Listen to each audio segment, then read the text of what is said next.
महात्मा ज्योतिबा फुले जनआरोग्य योजनेअंतर्गत मोफत उपचार देणे बंधनकारक असताना शस्त्रक्रियेसाठी लाचेची मागणी केल्याप्रकरणी मंगळवेढ्यातील खासगी डॉक्टर व आरोग्य मित्राविरुद्ध भ्रष्टाचार प्रतिबंधक कायद्यान्वये गुन्हा दाखल करण्यात आला आहे। या घटनेमुळे परिसरात संताप व्यक्त होत आहे। लाचलुचपत प्रतिबंधक विभाग सोलापूर युनिटने दिलेल्या माहितीनुसार मंगळवेढा पोलीस ठाण्यात गुन्हा नोंद करण्यात आला आहे। आरोपींमध्ये डॉक्टर अरुण कुमार महिंद्रकर वय 45, खासगी डॉक्टर सोमनाथ इंगळे वय 38, आरोग्य मित्र यांचा समावेश आहे। तक्रारदाराच्या 72 वर्षीय आईचा पाय घसरून पडल्याने त्यांना मंगळवेढा येथील मल्टी स्पेशालिटी हॉस्पिटलमध्ये दाखल करण्यात आले। तपासणीनंतर शस्त्रक्रिया आवश्यक असल्याचे सांगण्यात आले।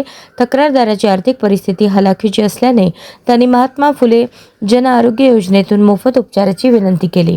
मात्र संबंधित डॉक्टरांनी शस्त्रक्रियेसाठी 16,000 रुपयांची मागणी केली।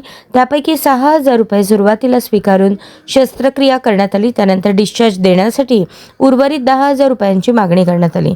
या प्रकरणी तक्रार मिळाल्यानंतर 24 मार्च 2026 रोजी अँटी करप्शन ब्युरोने पडताळणी कारवाई केली। या कारवाईत आरोपींनी 10,000 रुपयांची लाच मागून तडजोडी अंती 5,000 रुपये घेण्याची तयारी दर्शवल्याचे निष्पन्न झाले। त्यावरून दोघांविरुद्ध भ्रष्टाचार प्रतिबंधक कायदा 1988 कलम 7-12 अन्वये गुन्हा दाखल करण्यात आला। या प्रकरणाचा पुढील तपास पोलीस उपअधीक्षक प्रशांत चौगुले करत आहेत। ही कारवाई पोलीस उपायुक्त शिरीष सरदेशपांडे, अप्पर पोलीस अधीक्षक अजित पाटील यांच्या मार्गदर्शनाखाली करण्यात आली।